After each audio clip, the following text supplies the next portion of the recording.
Welcome. What we're going to do today is talk about marketing, stakeholders, and social responsibility.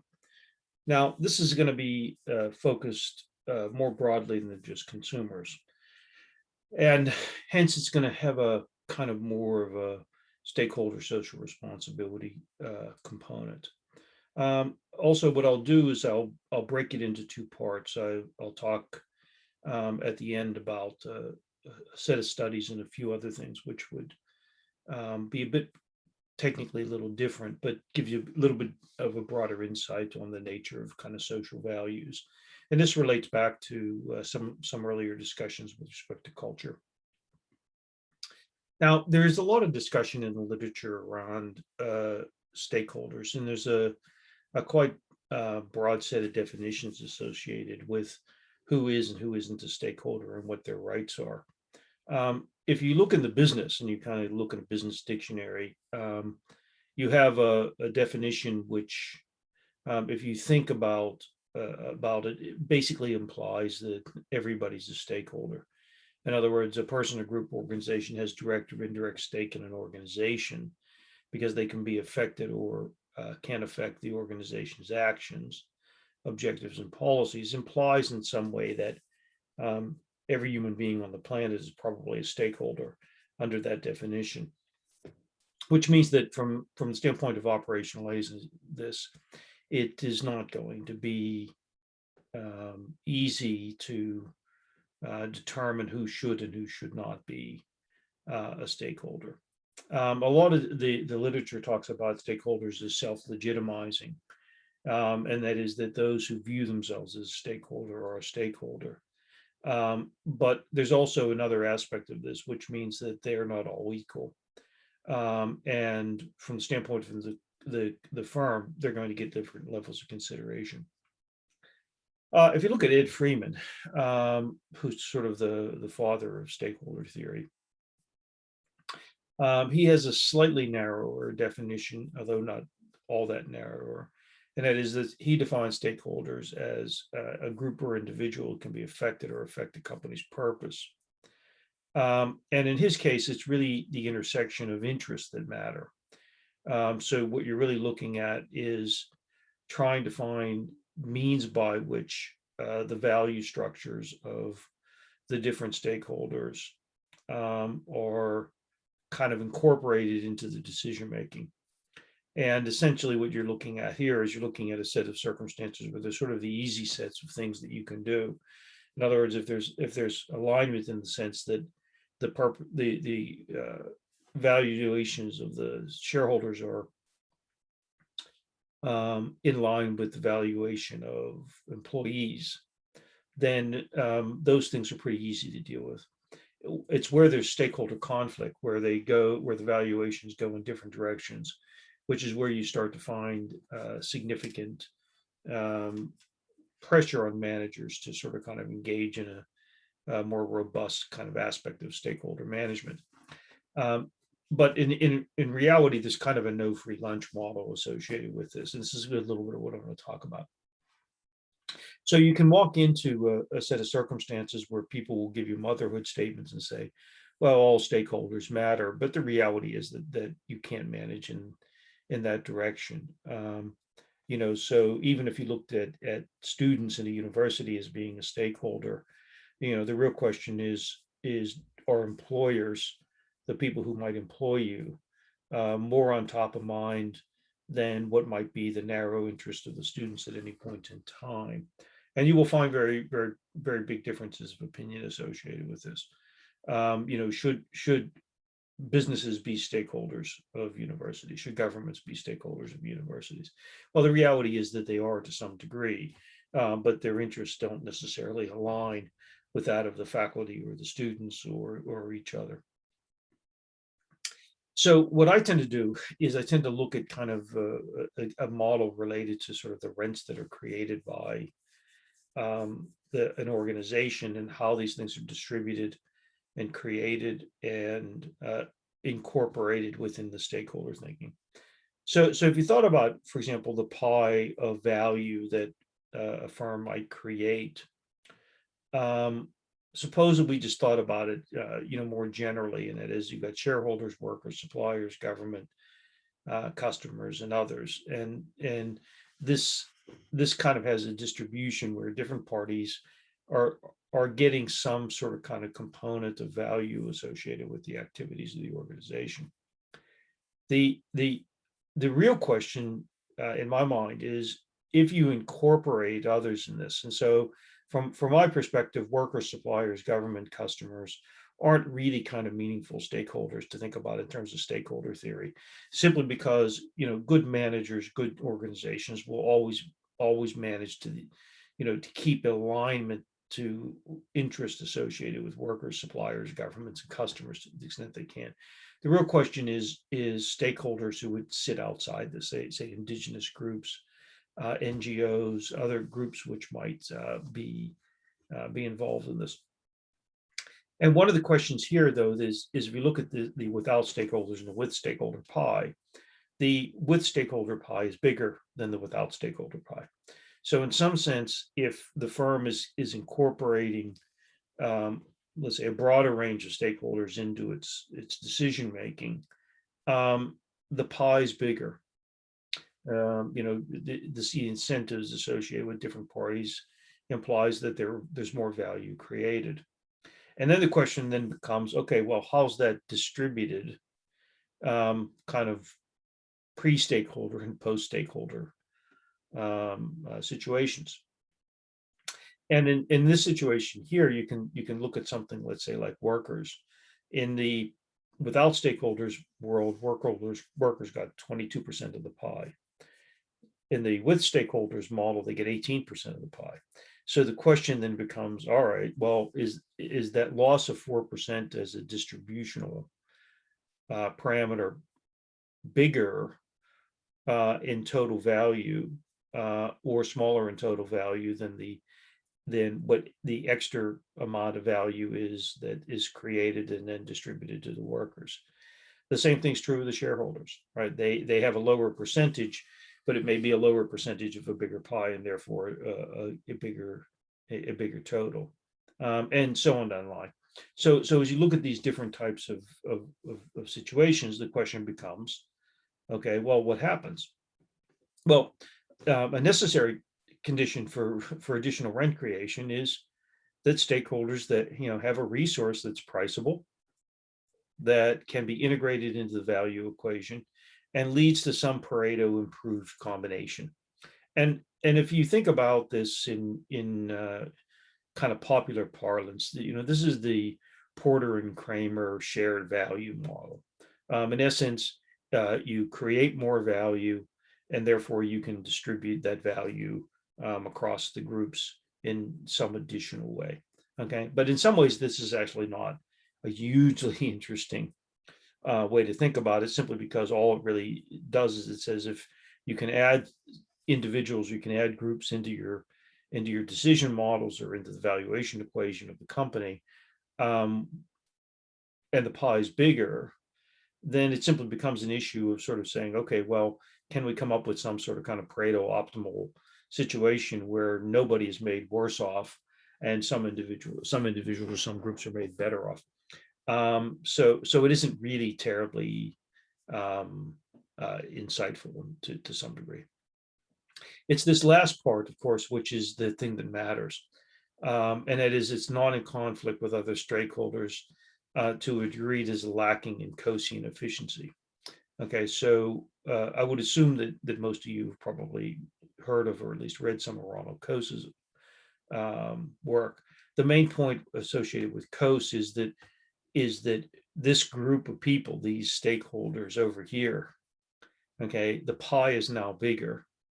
The question, of course, is can they negotiate amongst themselves in a way that implies that this new set of circumstances is in fact the one that dominates, because there's no conflicts. In other words, everybody here gets at least as much as they had gotten in the past. And that's the Coase efficiency argument. So essentially what you want is you want a set of circumstances that says, well, if we incorporate more into the decision equation, we get more value created.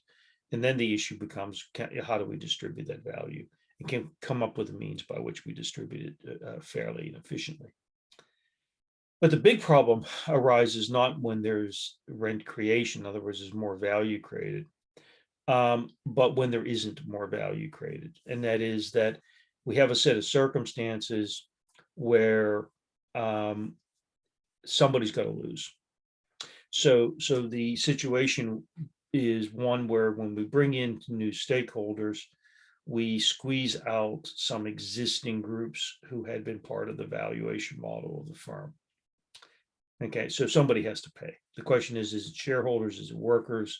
Is it suppliers? Is it managers? Is it government? Who is it that ultimately pays? Okay. And this is a big issue, because this then says, okay, well, there's a price to be paid. Who's going to be the group or the individuals paying it?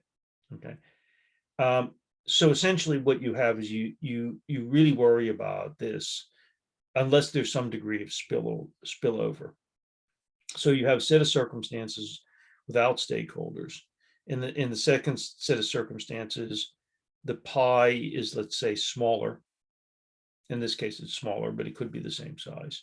So we don't have rent creation. In other words, this 4% has to come from somebody else.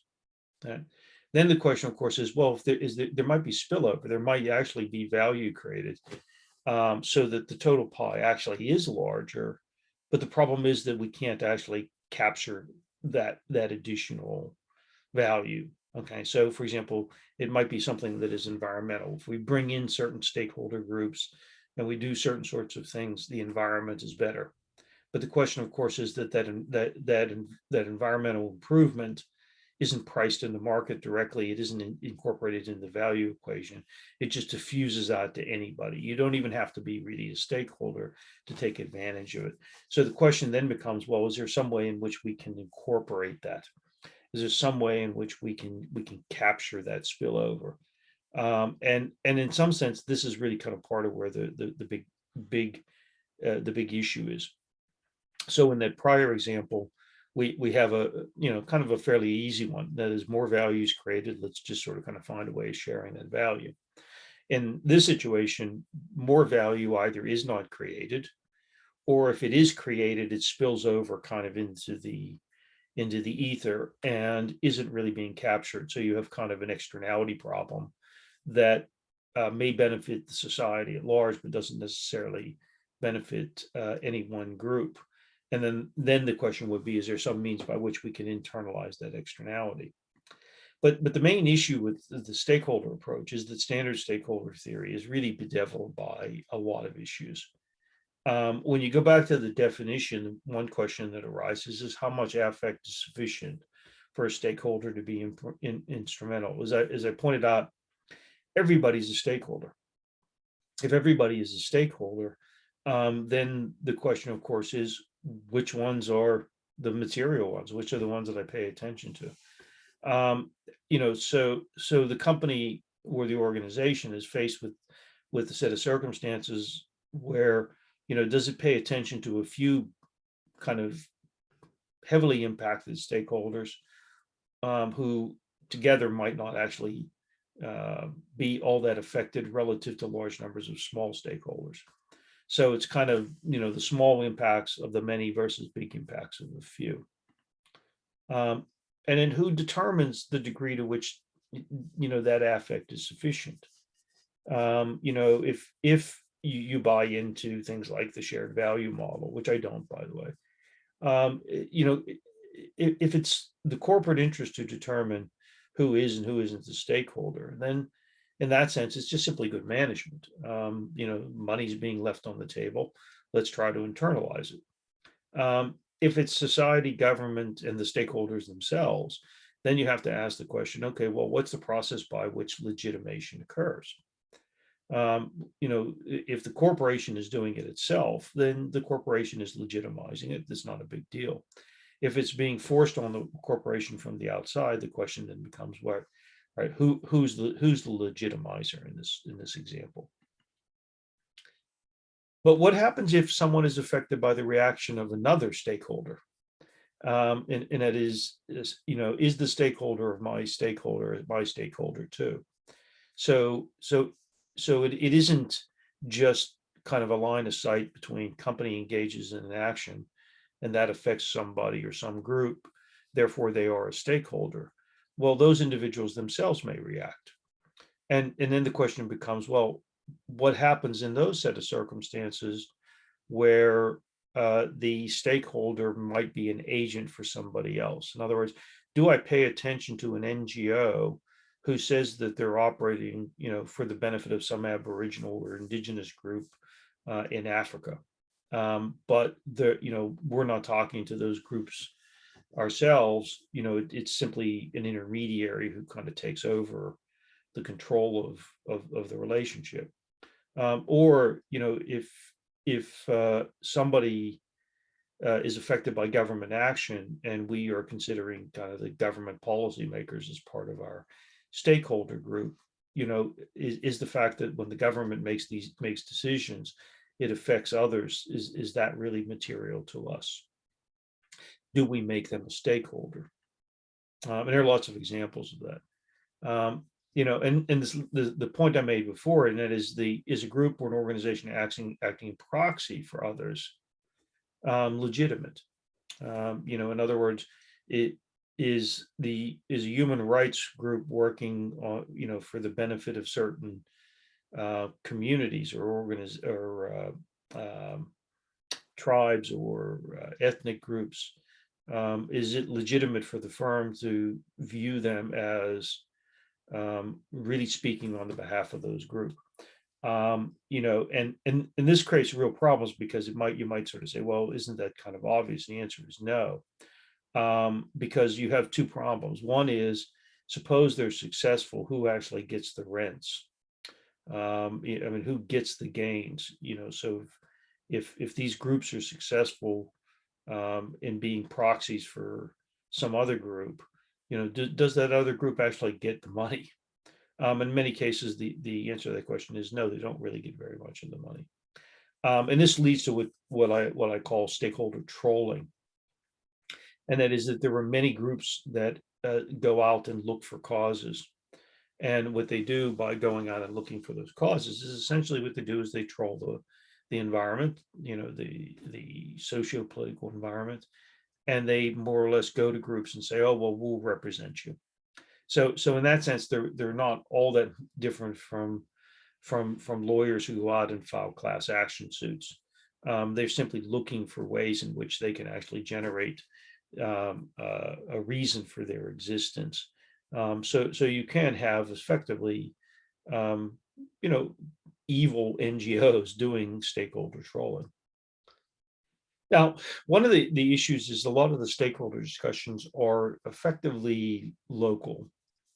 And this creates a real problem because, it's one thing to talk about whether, a UK company or a German company or a French company or a US company should, let's say, incorporate the stakeholders associated with their local communities, their home markets. But this changes quite dramatically when we go global. And the issues really are similar ones to which we talked about before. The stakeholder issues become much broader. They become factorial in the sense that A affects B, B affects C, A and C affect B, and so on down the line. It's also likely that you engage in stakeholder conflict more. And then there's also the issue of legitimation and legality. And in many environments, it is illegal for companies to, in fact, engage with external stakeholders. Certain stakeholders are viewed, by many governments as effectively foreign influencers. So you get all sorts of kind of stakeholder issues. For me, one of the biggest ones is actually related to stakeholder conflict. If you want to kind of keep out of the political discussions, just the fact that selling in different countries creates complexities where the values of one group are not the values of another group, that can be potentially quite serious. The corporate response is fairly standard. One is to prioritize the stakeholder groups. One is to standardize process, and the other one is what I call marginalizing around the core. I'll talk a little bit about each of these to some degree. But if you want to see how broad this is, again, I use BHP Billiton as an example, mining company, and the if you look at BHP, this is a map of their operations, the orange dots, and their offices, the white dots. And you look at this and you sort of say, holy cow, how do they manage all these variety of interest? Because mining companies in particular are a very good example where the owners of the companies, in this case BHP, which is an Australian UK company, Australian South Africa UK company. If you look at that company and sort of say, okay, well, where are its customers? Well, its customers typically are in industrialized countries. And that includes China, but it includes the United States, it includes many places in Europe, because what do they mine? They mine iron ore, they mine gold, they mine many other things such as coal, and they typically get those resources in less developed countries and countries which potentially have, let's say, dodgy political systems or a lot of institutional problems. Okay, and so you have a set of circumstances in which the corporate and ethical norms associated with the company itself, and the institutional environment in which they're incorporated, might have one set of characteristics, but operationally, they are forced to sort of kind of deal with in some cases warlords, but in many cases simply institutional structures where they're simply very large voids. And what that means is that they have to kind of think long and hard about the nature of what it is that they try and do. And I tend to characterize this in a very simple way, as kind of archetypes, and say, okay, well, here, what you're really going to try to do is you're going to try to do this with two basic types of strategies. One is managing stakeholders globally, and the other is having global stakeholders. Essentially, what you have in the case of stakeholders globally is you have lots of local stakeholder demand. Okay, and what you do is you focus on process. Okay, so that's the second point there. Process dominates purpose. So what you have in this situation is you try not to worry too much about having a global position. What you worry a lot about is having global process, so that the every manager's, and this is kind of what BHP would do, every manager knows what BHP's process is for addressing stakeholder issues. So they focus on the process. What this means is you get schizophrenia. So what they do in Peru might be completely different from what they do in Papua New Guinea in terms of the outcomes, but the process is the same. Where conflict arises, from the standpoint of the company, is when local for local collides. So for a company like BHP, they don't care whether the decision that's made in Peru is different from the decision that's made in Papua New Guinea, because they can justify that based on process. Where they run into issues is when they're in Papua New Guinea and the process doesn't work, because there's kind of local for local collision of stakeholder interests. So in that sense, where real issues arise when there actually are stakeholder conflicts at the local level. And what this means is it means that you have a decentralized an approach. You have a dispersed risk model. House of Brands is a classic example of that, right? Everybody's kind of operating on their own. You have individual brands and country image and reputation. You let the subsidiaries handle it. From a other marketing perspective, you simply allow for decentralization and you allow for local targeting. If you go to the other extreme, in this case, companies look at it and say, no, um, we want to avoid stakeholder schizophrenia because purpose dominates process. So what this means is it means that we have much more of a headquarters driven decision hierarchy. So in the case of the stakeholders globally, the headquarters doesn't only manage process. It lets the decisions be made at the local level.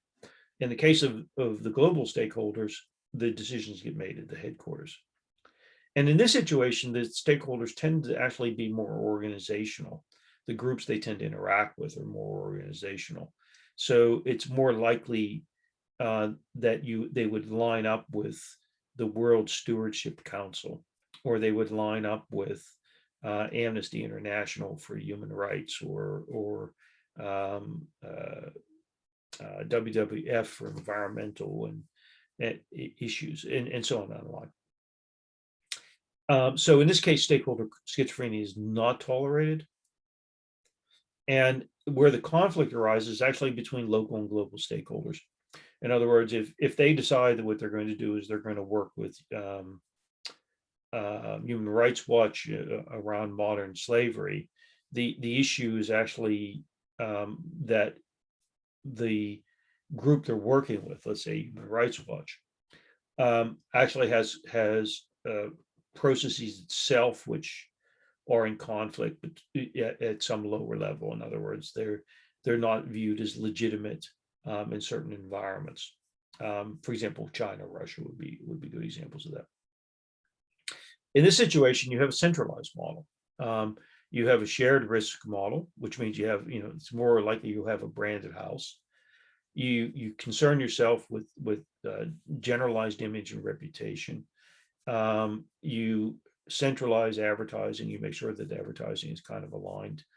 And your segmentation strategy is typically going to be one where it operates across global structures. So essentially, you have these kind of two what I would almost call generic type of approaches to this. And in fact, you could probably talk to almost every company, and they would be on some spectrum associated with these. And in fact, when I talk to corporate boards and that, I typically get them to try to think about which of are they going to be skewed more towards a global stakeholder model, or are they going to be skewed more towards a stakeholders globally model? In other words, are they going to have a corporate purpose, or are they going to have a corporate process? And you can see kind of examples of this. This is that example I used many times before in IKEA, where if this is IKEA, this is an IKEA catalog, using the rest of the world. This is the IKEA catalog in Saudi Arabia. So the woman disappeared.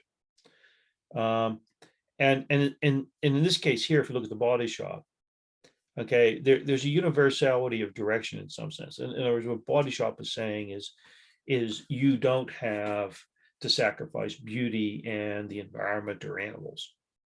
Okay, in other words, you can get good product and be a good person. In this situation here, this is where you've got directional conflicts. In other words, the Saudi Arabian environment is one where this is considered to be illegitimate, and therefore, what IKEA is doing in one country actually doesn't meet the norms of another country. They can argue about the norms, but it doesn't really matter. It's simply that there's a conflict here. In other words, what you do in one country essentially is antithetical to what it is that you could do in another country. In the case of the Body Shop, they can do it in every country because it's a bit of a set of circumstances where you get both good product that everybody wants, and it is, i.e., the product makes you look better, and it has, kind of good skin properties and all sorts of other things like that. And you can do good. In this situation, doing good is actually in conflict. There's the you know in the rest of the world, doing good is to show a family together. In Saudi Arabia, you don't show women in those circumstances, and therefore that's viewed as a directional conflict. What this means is when you start looking at these stakeholder kind of logics, you have some rules that you can kind of talk to firms about. You can ask them simple types of questions, and it is, okay, who's affected by your actions? Okay. Who can influence your decisions? And are there kind of differences between who's affected by your actions and who can influence the decisions? Okay. And if you can kind of at least start talking about those, you can open up opportunities for value and legitimacy. You may look at something and say, well, here are groups that are affected by our actions, but we don't want them to influence our decisions. That's fine. But the point being is that's a decision you made. In other words, you've gone through the analysis. You know that your actions affect them, but you're not going to let them influence decisions. It does provide opportunities for stakeholder enhancement and exploitation, and it protects the firm from potential future exploitation. In other words, if you know who's affected by your actions, you can prepare um, uh, counter responses to what it is that you would be doing.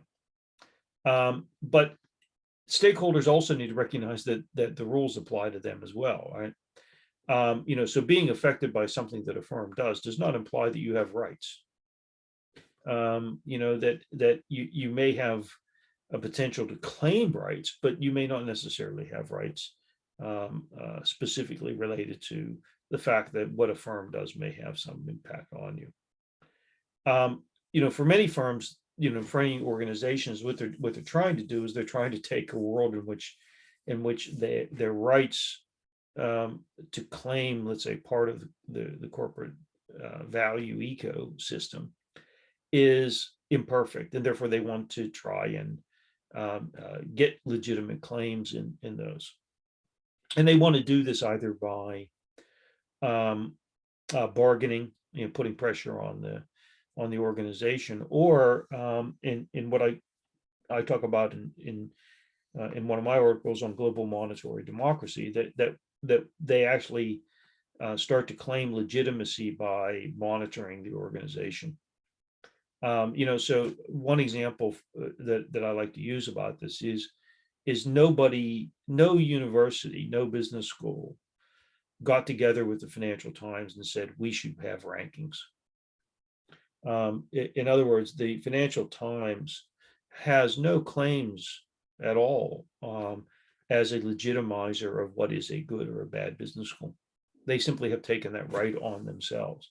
And what they've done is they've done it by engaging in monitoring. And the monitoring went from in the early days, where they simply used information that was publicly available to come up with a ranking system, to where they now can actually demand that firms provide them with information to be in the rankings. And that actually was a situation in where now the Financial Times claims part of the rents associated with business schools. And what does the Financial Times do with that?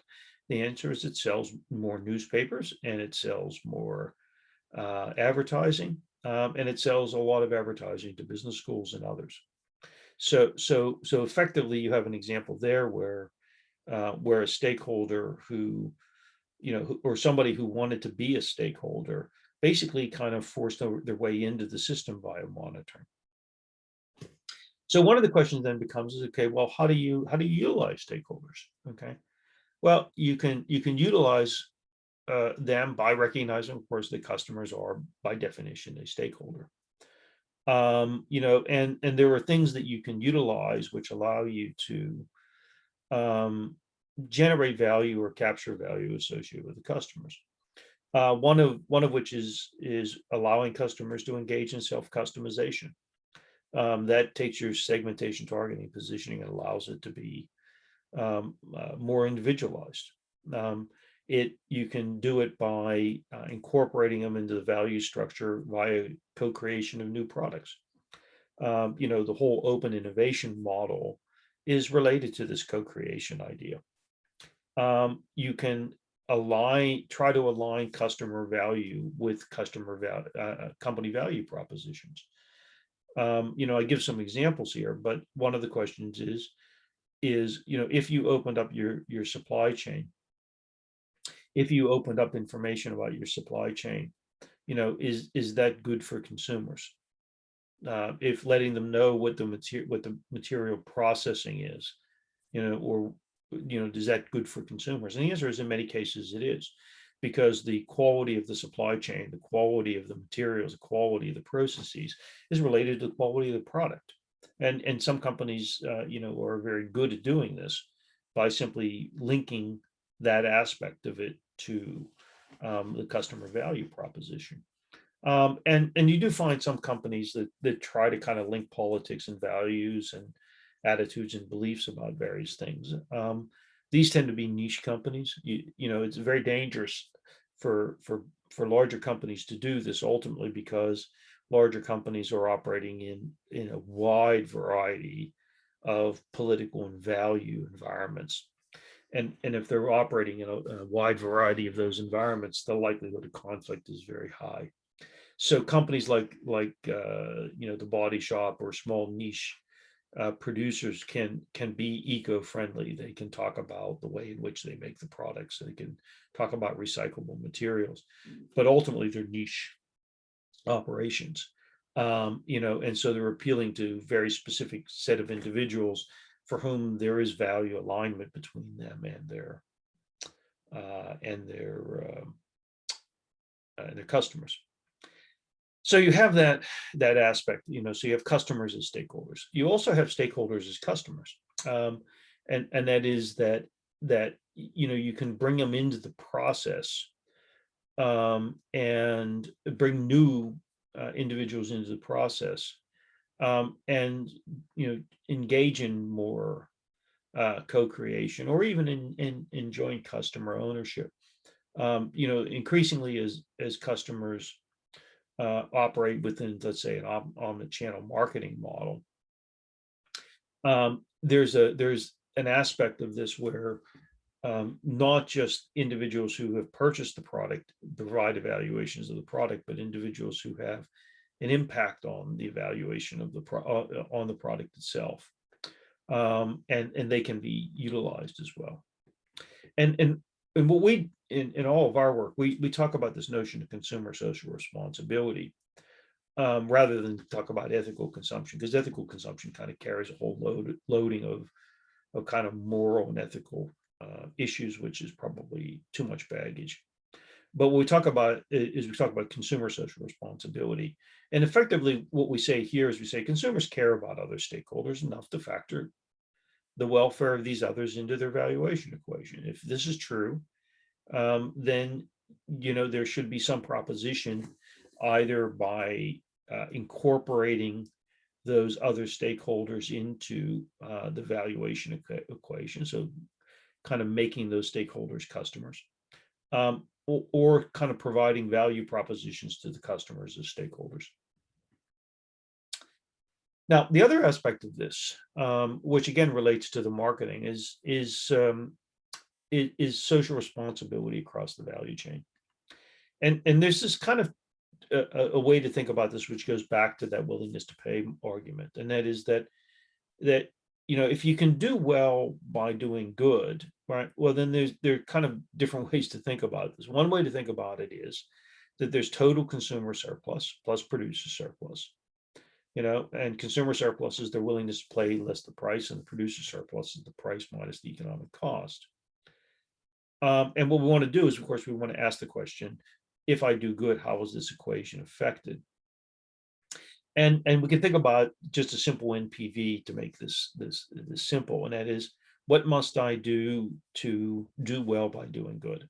Well, I can do it in a combination of ways. One is I can be more efficient and more productive. Okay, so in essence, I can lower that underlying economic cost by by, let's say, recycling materials. And in fact, there are examples where companies have completely rejigged their production systems to their advantage, to allow them to be able to compete by reducing things like wastage and energy utilization and so on online. But companies have this incentive all the time. I can reduce my risk. So what I can do is I can reduce the denominator here. And it may be, for example, that if I have a more environmentally friendly production system, or I have a more sustainable supply chain, that my risk is actually reduced because I've incorporated into that, let's say, bad outcomes which could arise. And therefore, what I've done is I've actually reduced the probability that I would have kind of cash flow pressures or other types of things. So my discount rate goes down.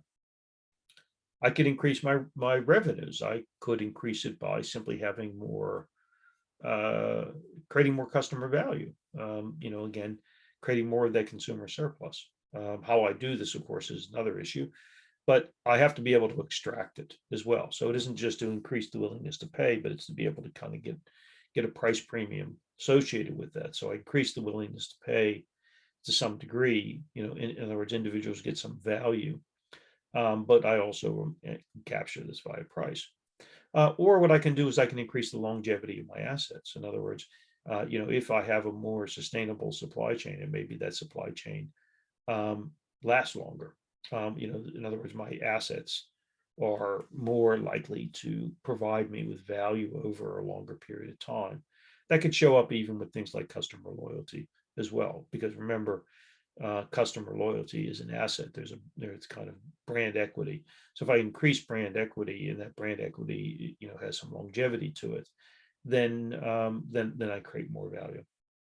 So there is kind of a way of thinking about doing well by doing good. The big problem with a lot of the discussions you hear about this is nobody kind of breaks it up and articulates it in a way to sort of say, okay, well, if you're going to do well by doing good, where are you going to kind of get that value enhancement? In other words, where is that profitability going to come from? But from the standpoint of marketing, a lot of what goes on is, again, the willingness to pay, the benefit of this. And this is the example I gave you before, right? And that is the fact that there were ethical segments out there. This is just one example, but as I've said, this gets repeated many times, and the results are effectively the same. That individuals are engaged in kind of evaluation process where there's a lot of intangibility to the valuation model, and therefore there's a lot of intangibility to the valuation model. Then value is more than just function, and we can see cases where there are groups of consumers who will put some value into the social components of what the product is providing. I'm not going to go over this again simply because I've done it. But what becomes more important is how do individuals value a social stance, and this is where marketers can really capture things in a way, and a lot of this is very similar to what it is I advise companies to do. Okay, the first of these is that purchasing is contextual, and that is that behavior reflects context much more than does just underlying beliefs. And I can give you some examples of this, when we do the live class. So in that sense, you have kind of an interesting aspect of this where controlling context matters a lot. And what I tend to tell companies is, if you want individuals to behave, let's say, more responsibly, to show more consumer social responsibility, you actually have to put them in context in which that behavior is much more likely to arise.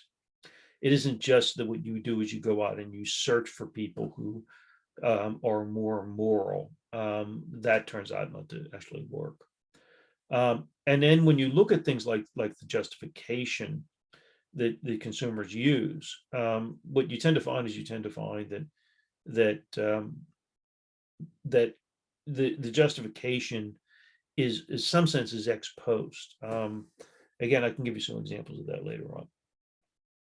Now, this will be affected, it can be affected in some ways by culture and country. And I'll show you this when I show you a video shortly.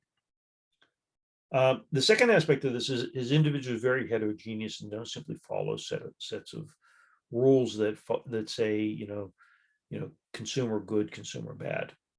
And this is where simple models fail. In other words, if you go back to that example I was giving you, if ethical consumers existed, then they would be ethical across all product categories. But the reality is that individuals don't do this. So the simple model that says, well, there are clusters of people out there who are ethical consumers. The answer is that is enormously affected by context. It's enormously affected by the market that they're in. And using simple models that says, this individual is an ethical consumer, this individual is not, they typically fail. And in fact, we show in a number of our studies where those cartoons come from. Those cartoons are actually from The Economist when they wrote up some of our research. Essentially, what we found that if an individual tells you that they are socially responsible, they're no more or less likely to be socially responsible than an average person in a market. If an individual tells you that they're kind of money grubbing and they don't care about society at all, they're actually more likely telling you the truth. So in some sense, the people who think they're ethical consumers lie, and people who know they're not ethical consumers tell you the truth. But the question then becomes, well, why is this the case? And the answer is that people simply don't understand their values, beliefs, and attitudes. And this is a classic issue of the attitude behavior gap. But what this implies, it implies that this heterogeneity means that there are actually quite a variety of segments out there, and some of which will put some value on social components. The third thing is that individuals are rational, but they're complex in their trade-offs. And rational is rational in quotes, but in the sense that it means that they're not perfectly rational in the case of Homo economicus, but they're fairly rational. The other is that everybody cares. Everybody seems to care about stuff, but what we need to know is how much. In other words, what are they willing to trade off, and in which behavioral outlets is going to be revealed. And I'll show some examples, in the second half of this lecture on how much people care. But a key, in some sense, is which behavioral outlets they reveal this. And obviously, what the company's concerned about is their revelation of this in a marketplace, so that in fact it can be incorporated into the pricing model. And so you also worry about place and process. So if you go back to this purchasing as contextual, thinking about the place in which purchasing occurs or the process by which purchasing occurs can be, and generally speaking, will be a big determinant on whether, in fact, you can incorporate this stuff into decision models. The other aspect of this is individuals will purchase based on social functionality. I showed that with the prior data, but they actually won't sacrifice product functionality. So even the ethical segment had a big valuation on functionality. And in fact, in studies, we show that if you force people to give up functionality to get ethics, they bail on the ethics and choose the functionality. And then the people have what is known as technological resistance. And by technological resistance, what this means is it means that individuals actually don't like things which are too new. They also don't like things for which they potentially bear a fixed cost associated with something. It's also what I call the swimming pool problem. And that is that when people purchase a home, they rarely, if ever, pay for the swimming pool. And in the sense that a swimming pool, if you add a swimming pool to your house, you had better want to get the value of that swimming pool yourself, because the maintenance cost of having the swimming pool in the house, kind of as part of the house that you're buying, is that you actually are stuck with the maintenance cost, even if you don't necessarily want the swimming pool. And so what people find is they if they invest in kind of these types of add-ons into their house, that what ends up happening is that they add nothing to the value of the house. The same thing is true with tech products. In other words, if it's too new, people wait until the product is tested in the marketplace. And the same thing is true with respect to kind of social attributes of products as well. In other words, people question the legitimacy of these things. They question the longevity of those things. And therefore individuals are in some sense skeptical of the propositions that companies make. But given all of this, there are still consumers who will act on beliefs, okay, but they will act on beliefs given the context.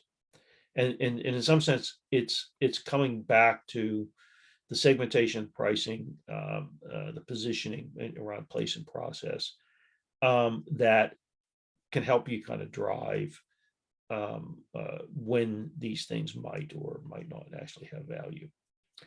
And generally speaking, these will be niches. The one of the real big problems with work in this area is scalability, and that is that there are very few companies that have managed to sort of kind of make this the norm in the marketplace.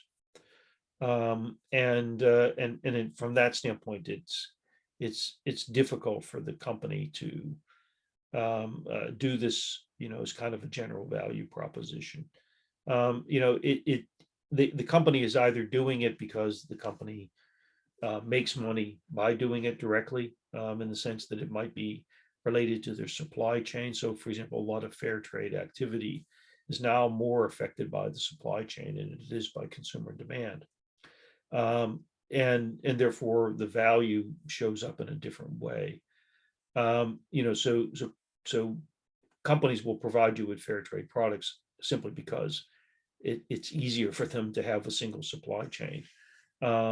And many of their, let's say, governmental customers may demand it, and therefore, if their key customers are demanding it, they'll simply switch supply chains because they don't want to operate two supply chains.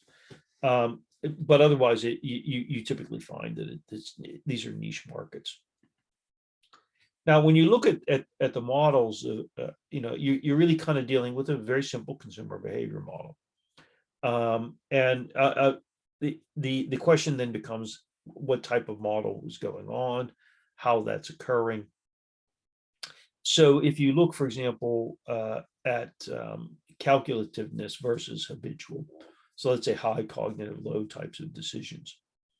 Buying a car is a high cognitive load type of decision. Going to the grocery store and buying potentially the same mix of grocery products, kind of week after week or month after month is essentially habitual, and it has low cognitive load. This will affect the nature of the way in which individuals make decisions. It'll also be a big driver in terms of the nature of whether a company can insert other intangible components of its value proposition into what it is that individuals do. So the more calculated decisions, tend to also be driven by the size of the purchase, whereas habitual decisions are driven by the frequency of the purchase. But it's very hard actually to change individuals' habits. It's also very hard to get individuals who are making calculative decisions to incorporate social components into their decision models. Is the decision an individual decision or a group decision? You could also ask the question whether it's a public decision or a private decision.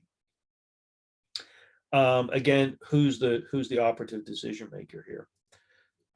If you look, for example, at group decisions or decisions being made, for a group such as a family, something like healthy eating, something like using organic, something like that is much more likely to be affected by the altruism of parents to children than it is actually to be related to a single individual's beliefs about their own personal health. But typically the question then becomes, if it's a group decision, how is that group making the decision? Is there one key decision maker, or is that group doing it in a very specific type of way? Is the decision model is it rational, which means it's driven a lot by intent, or is it an impulse decision, which means driven much more by context? So again, the issue is how do you incorporate this type of kind of social component of the products into rational versus impulsive types of decision. And then the role of mood and emotion, and on down the line. One of my favorite studies is one done by a former colleague of mine, where she looked at donations to specific causes and found that cute, fuzzy animals, were much more likely to generate gift giving and also donations than basically ugly, scaly types of things. But also kind of pulling at the heartstrings is kind of a classic advertising motivation and those types of things. So all of these things kind of come into the decision making. And the question, of course, is, well, how important are they? And whether, can I slip in, a social component to the decision process? Where do I insert it?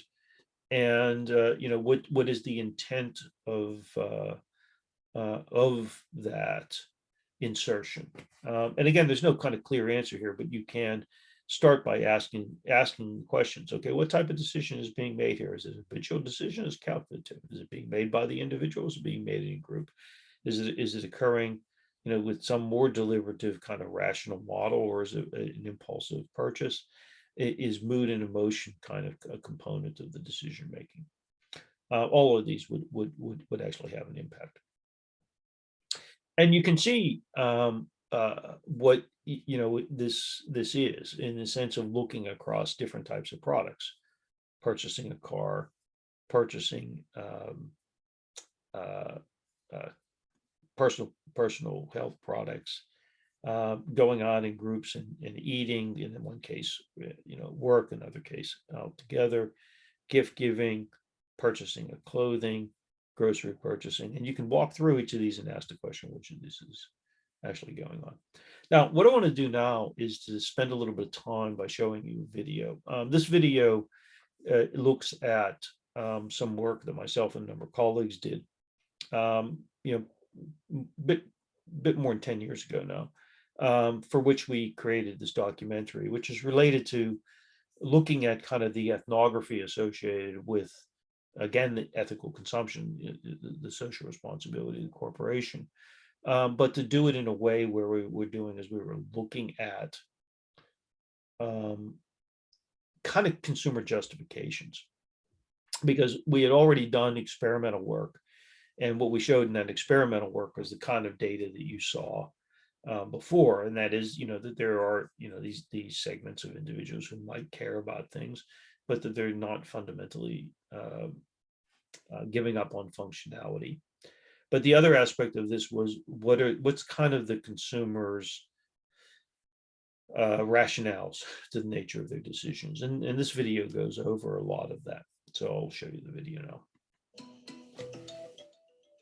We see today a serious and vociferous debate taking place around the societal role played by our major institutions, from the multinational corporation at one extreme and non-governmental organizations such as the United Nations, the International Labor Organization, or the International Monetary Fund, and private advocacy groups represented by the likes of Amnesty International or Greenpeace at the other.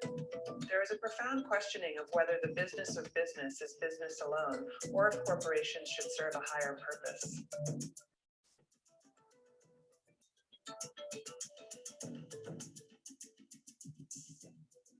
Much of this debate concerns what is known as corporate social responsibility. Corporate social responsibility is a loose term that can include almost anything, From corporate philanthropy to investments in environmental sustainability, to protecting the rights of children, to having good labor relations. For many managers, having a strategy for corporate social responsibility is about doing business by doing good. A belief that if they are perceived to be good by society, that society will reward them through the right to continue in business. This is fundamentally a reactive approach and one that is basically amoral, being based on a company attempting to understand what the society wants from them. The most common catchphrase one hears from these managers is the need to develop a cause-related marketing strategy. For other managers, corporate social responsibility is driven by the proactive belief that the corporation not only can be, but also should be, an instrument for social change. To a degree, this is not dissimilar to the viewpoint articulated by Andrew Carnegie almost a century ago in The Gospel of Wealth, where he argued that those who earn wealth are mere trustees and have an obligation to actively influence society. What is interesting about the rise of corporate social responsibility and the discussions around the nature of civil society is the extent to which it ignores almost completely the role played by the everyday individual as a worker, consumer, or simply interested or uninterested bystander. Like many political debates, it is very easy to lose sight of the common man and woman, except as they appear periodically as statistics in a poll or as stereotypical self-interested consumers or downtrodden third world sneaker factory workers. It is the common man and woman that we bring to the fore in this documentary. We are not interested in the CEO or animal rights advocate, but the average Joe and Jane on the streets of America, Australia, Germany, Spain, Sweden, China, Turkey, and India, revealing to us why they believe what they believe and why they do what they do. It requires far more for a society to become civil or a corporation to become socially responsible than for its political or economic leaders to espouse a viewpoint, however noble or high-minded. Corporations and societies become responsible in large part because the average individual understands and acquiesces to the position reflected by social and corporate leaders and will engage in behavior consistent with that belief. Corporate social responsibility is not possible without consumer social responsibility and worker social responsibility. A civil society is not possible without civilian involvement and accountability. Are we as individuals as noble as we say in the polls? Are we truly willing to sacrifice for the higher cause? Or is it simply someone else's responsibility? Is there any truth in the saying that consumers may profess to be social radicals in surveys, but are most definitely economic conservatives at the checkout counter? In what follows, we will allow you to see how consumers in different countries react to alternative situations relating to their behavior and that of their country and cultural peers. Watch and listen as individuals map out their own logic and beliefs about ethical conflicts, as wide-ranging as the seemingly innocuous day-to-day purchasing of bath soaps and the environmental and animal rights issues hidden therein, to their reactions to the labor practices of major brand manufacturers such as Nike, to the supposedly victimless crime of purchasing counterfeit goods. What is perhaps surprising is the degree to which people in different cultures behave similarly, even though they rationalize their behavior in very different ways. As you will see, consumers in America, Australia, Germany, Spain, Sweden, India, Turkey, and China differ only in why something is unimportant or can be rationalized away, not in the fact that any of them care anymore about a specific cause. Although a lot of concern is expressed about environmental protection, labor rights, and the protection of intellectual property, it will be disheartening to many social activists that almost no individual in any country behaves in a manner strongly consistent with these concerns. This was as true for women as it was for men, for old as well as young, rich as well as the not so well off. Indeed, most individuals freely admitted intellectual property theft, either through the sharing of songs over the internet or purchasing fake watches and handbags, and knowingly purchasing products where there is no doubt they were made in less than ideal labor environments. You might be asking, how do such individuals, or more appropriately, how do we, justify behavior that is clearly inconsistent with our consumer social responsibility? Three rationales appear again and again. The economic rationalist argument, it is all about costs and benefits. The governmental dependent argument, if it were really that bad, the government would do something. And the developmental realist argument, this is the way the world develops and one has to go with the flow.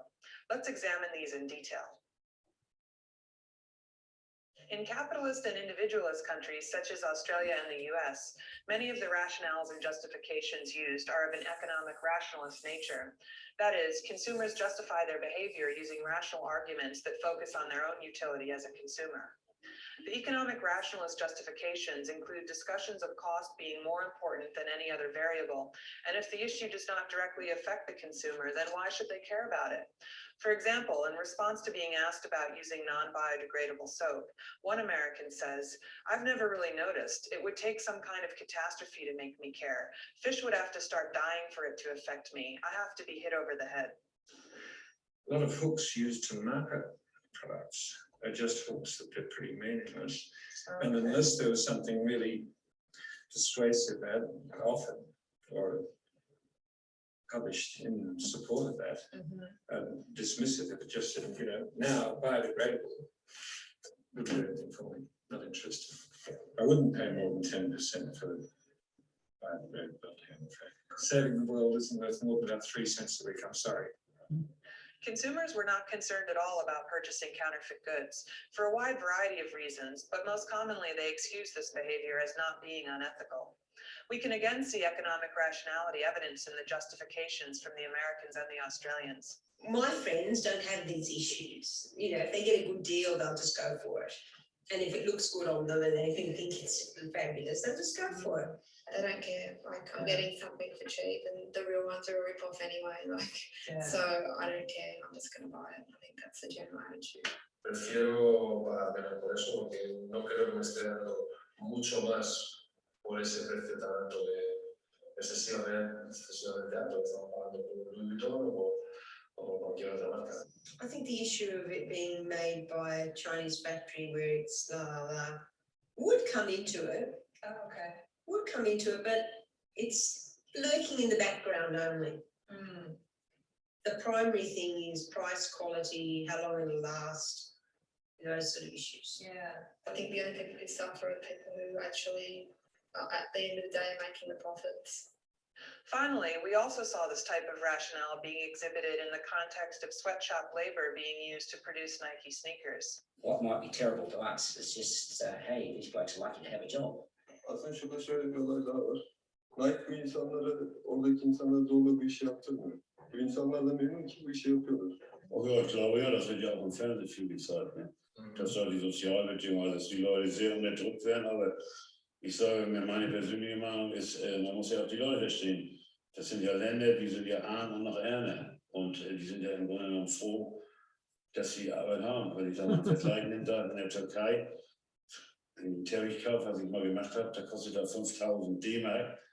Da müsste ich hier geben, also zwischen 10.000 und 15.000, ich habe mich schätzen lassen. Aber die machen das in der Heimarbeit, sind aber auch schon so weit, und das glaube ich, kommen auch einige Länder nach, wo die wissen, dass sie gute Aufträge haben, dass die Firmen auch schon für diese soziale Abkommen machen. It used to be with VCRs and things, I would make them in Singapore or Malaysia. Now they're shifting, that they're getting too affluent. They're now moving to Burma and places like that to make them. So, they're following the cheap. But by the same token, they're giving these people skills and they're providing income. So I can't really see that. I think it's a lesser of two evils. This economic rationality cost-benefit analysis is also exhibited by our informants in a more macro way. There is a certain responsibility to Nike, perhaps, to provide certain advantages to their people. But then if you start doing that, then you start upsetting the balance of these labour conditions through the country. I don't see it as a problem, I'm afraid. For the third world countries, you can call it, a lot of people call it exploitation, but we're all exploited one way or another every day of our lives, and I think it's improving the standard of living. It's a step in the process. Pues yo creo que con esto pasa un poco lo mismo. Tú sabes que esto existe y es penoso, sobre todo por la explotación de los adultos y sobre todo ya muchísimo más lo de los niños, porque sí que eso existe, ¿no? Todos lo sabemos, pero a la hora de comprar, todos compramos. O sea, esto es así. It's all very nice to be uptight and sort of campaign for the poor workers in Indonesia, but when you've got to pay the extra money to buy the local stuff, they perhaps stop short and still buy the cheaper ones from overseas. The moralism stops at the pocket, I think. No es que piense que hemos hablado así del tema solamente de Nike, hemos hablado de zapatillas, zapatillas deportivas. Cuando salió el tema, por ejemplo, de esto, pues los comentarios en nuestra televisión y tal, y los comentarios que pena, es que de verdad que no, lo que te comentaban, que te ganas de comprarlo, cómo trata la gente, y luego qué precios frente al público y tal, que no, dices que no las compraríamos. La versión general, no las comprarías, que luego las acabamos comprando, pero que te tienen mucho. In socialist democracies such as Germany and Sweden, the justifications that consumers offer for their ethical beliefs and behavior tend to focus around their lack of individual responsibility in addressing the issues. Rather, these consumers think it is the role of the government to address the issues. They feel that legislation and laws are the way to fix things, and thus it is the role of politicians to debate and decide on ethical consumerist policies. If something is legally available to them, consumers in these countries feel it must be okay to buy it since the government has allowed it to be sold. Forcing regulations so companies comply and make sure that, you know, if it has to be biodegradable, then all soap should be biodegradable. Or at least take out the ingredients that are doing the most damage or any damage at all. I definitely think the government, I think we kind of rely on the government to draw the lines. Although still demonstrating a lack of individual responsibility, the government is not always thought to be the party that should address these ethical issues. A Swedish consumer says advertising should let us know about this, pushing the responsibility to the medium of advertising rather than the government. Men för jag kan säga själv att man skulle gärna vilja välja bort sådana företag som man inte tycker står för någonting bra. Men man reagerar inte egentligen förrän man hamnar i en diskussion med någon annan och inser att man faktiskt inte handlar som man kanske borde egentligen. Fast man orkar inte ta tag i det. Det blir nog oftast så. Kesinlikle önemsemez. Çünkü neden? Bu konuda toplumumuzu bilinçlendirmemişiz. Kitle iletişim kanalları yoluyla devletin bu tür bilgi verici yöntemlerini kullandığını ben hiç görmedim. Ben bir veteriner hekim olarak buna dikkat ediyorum çünkü hayvanları seviyorum. O hayvan sevgisi olmayan. In response to buying counterfeit goods, a Swedish consumer says, if it's legal, people should buy it, but if it's illegal, they shouldn't. He is equating the ethics of consumerism to the laws enacted by the government. That is, if the government has decided that a particular product can be legally sold in the country, then the consumer does not have a responsibility to question that ruling. Yani öyle radikal kararlar alınması lazım ki yani işte 10 tane 20 tane satıcının kasetlerini alıp kırmayla bir şey olmuyor. Yani devletin, hükümetin çok iyi kararlar alıp bu işe herhalde sonuçta bir çözüm bulmaları lazım insanlar. Burada dünyanın biraz da global bir sorunu. İşte oradaki insanların biraz da fakir kalmışlığında açıklanabilir. Ama ne olursa olsun oradaki hükümetin bir işçi standartı, bir iş standartı koyması lazım olduğunu da gösteriyor. Yani mesela bir minimum wage koysalar, bir alt limit koysalar ücretleri. Mesela Nike buradan o kadar kâr edemeyecek yani. Çok bariz. Valla tabii yani oradaki işçilerin sömürülmesi olayı ayakkabıyı giyen açısından pek önemli değil bana göre. Çünkü niye? Vatandaş bakıyor diyor ki ben ilk önce arkadaş yolda yürürken sağlıklı yürümem lazım. Uzun mesafede tabanım rahat edecek. Daha çok mesafe alabileceğim. Sağlık açısından bana bir takım kazanımlar verdikten sonra o fabrikadaki işçilerin düşük ücrette çalışmaları o kadar da beni pek ilgilendirmiyor. İnsanlarda akıl var, o zaman çıksınlar başka yerde çalışsınlar veya o fabrikaya bir takım yaptırımlar uygulasın o ülkenin devleti veya hükümeti neyse. Yani ben bir kullanıcı olarak o kadar önemsemiyorum. Önemli olan malın kalitesi ve bana kazandırdıklarıdır. We also see the shifting of blame to the companies themselves, not always to the government. For example, in discussing athletic shoes made in sweatshop conditions in Southeast Asia, a Swedish consumer says, it's Nike's fault, not mine. Amongst many German consumers, this lack of individual responsibility is revealed in what we call a traditionalist manner. That is, consumers feel because it is not up to them to do anything about these problems, why should they waste their time thinking about them or changing their consumption patterns? Another says, don't talk about things that don't concern you and you can do nothing about. Here we see that because it is up to someone else besides the individual consumer to address these issues, the question then becomes, why should anyone think, talk, or act about the issues at all? It is clear there is a lack of the concept of individual empowerment with regards to consumer ethics issues amongst many consumers in these socialist democracies. Consumers in emerging markets tend to have quite different justifications for their beliefs and behavior. Even if urban middle-class consumers from China, India, and Turkey perceive what is happening to be ethically wrong, and many of them do not, they see breaching their own sense of morality as part of the price to pay for their country and individuals to develop and grow economically. They tend to see the issues surrounding low payment to factory workers and bad working conditions, not being environmentally sensitive or animal friendly, and manufacturing and purchasing counterfeit goods as simply examples of the way the world works. Because they are intimately familiar with these practices, and that is all they have known, they simply accept them. पैसा कमाने के लिए that is business. तो इसीलिए उन्होंने वो उधर करते हैं सस्ता गिरता है नहीं तो वो यूएस में अगर करेंगे तो उनको ये रहेगा लॉस हो जाएगा पेमेंट ज्यादा देगी या सब फैसिलिटीज देगी सो उसमें कोई गलत नहीं गलत रहेगा फिर भी तो we don't वो हम लोगों को कुछ करने का नहीं Really doesn't matter because even if the person is he's not interested to work there anymore because he's being paid less. You can just kick him off and get anybody else employed because labor is so productive. There's a problem for employment. Just being a problem, still it's time. Tú personalmente, pues sí, puedes decir, no compro nada. Pero claro, ¿quién te garantiza que lo que compras no sea porque lo están explotando? ¿Sabes? Y hasta qué punto empresas españolas no están explotando también a sus trabajadores. Y lo que te comentaba antes, y hasta qué punto nosotros mismos no explotamos. Es decir, no te coges a una señora de la limpieza española, no, te coges a una señora de la limpieza rumana porque en lugar de 2.000 pelas la hora te está cobrando 1.000. Entonces, ¿sabes? Que yo creo que tendría que haber unos mínimos, ¿sabes? Y que yo creo que eso se debería gestionar desde otro aspecto que no sea, pues ahora yo lo compro.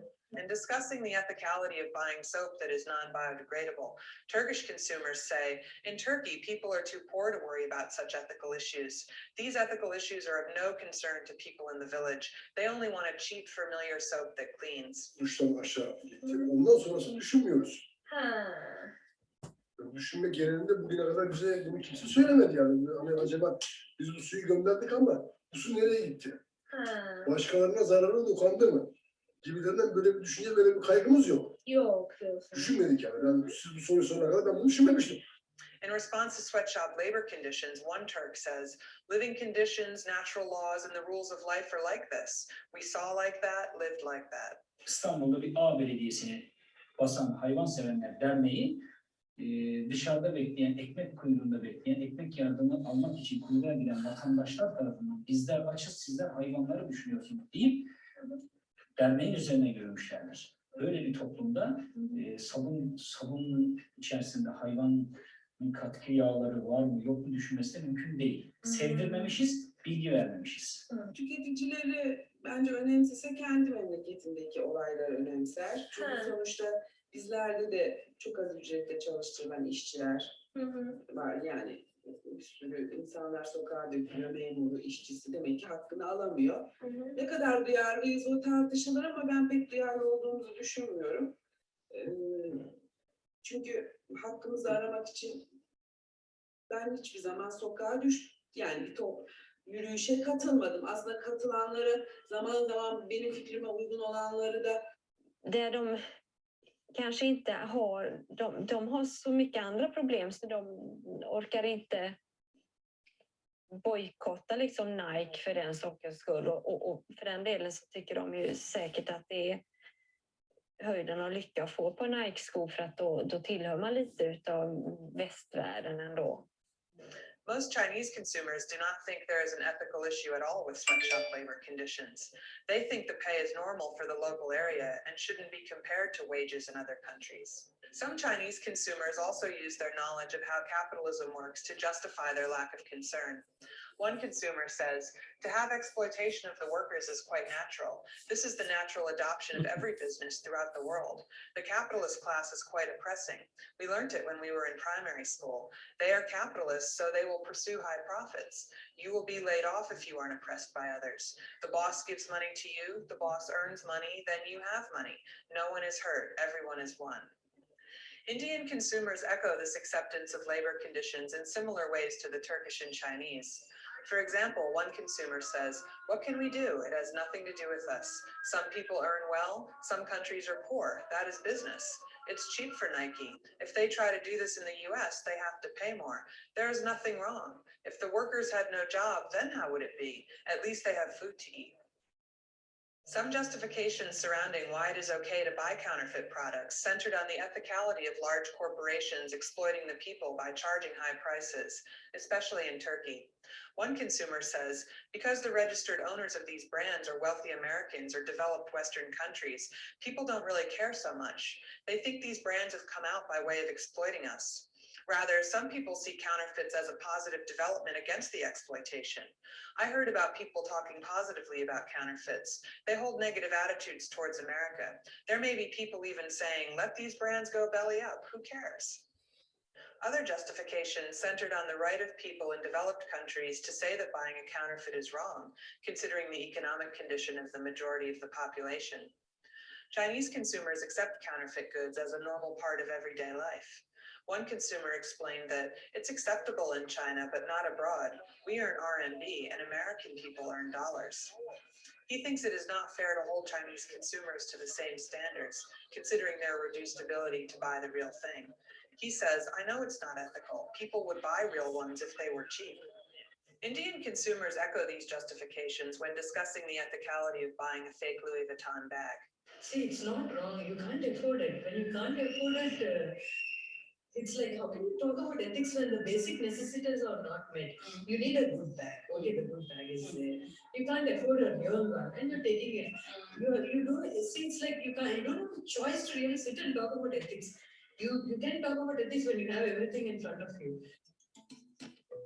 Corporate social responsibility is not possible without consumer social responsibility and worker social responsibility. Civil society is not possible without civilian involvement and accountability. Clearly, we, as individuals, are not as noble as we say in the polls, nor do we appear willing to sacrifice for a higher cause. It is easier to explain away consumer behavior than to change it. We have raised more questions than we have answered in this documentary. What have we discovered? Consumers are, generally speaking, less likely to act in ways that require social goods trade-offs than normally believed. We might care about the environment, but we will continue to get into the SUV until the petrol prices demand a change in behavior. Consumers behave quite similarly in different countries and cultures. However, their justification for their behavior is very much embedded in their culture. We all might not care about counterfeit goods, but why we don't care is very different. Finally, individuals appear to demand from corporations and governments a model of behavior that they themselves do not follow. Clearly, we expect others to do as I say, not as I do, when it comes to social responsibility. All of this leads to a series of important questions and related quandaries. Should we change individual behavior? And if so, how can we change it? And who or what should be the vehicle for that change? For example, is it the role of corporations, NGOs, governments to change consumer behavior? Do we trust them to save us from ourselves? And even if we agreed that consumer behavior should be changed, what is the vehicle? Is it just a matter of information? This appears to be unlikely, as many of the people interviewed knew the facts as presented in the media. Is it a matter of alternatives? Is the problem that there are not enough socially responsible products on the market? If so, how do we get these products there when individuals themselves are poor at articulating their own preferences for social alternatives? In all of this, one thing is certain. There is little evidence that pressure for additional corporate social responsibility is being driven by consumers or as a response to a popular mandate. Corporations, NGOs, and governments looking to the population of consumers and voters to guide them will find very little in the way of a consensus and, even worse, will be deceived by viewpoints that are unrepresentative of the behavior of the people expressing those opinions.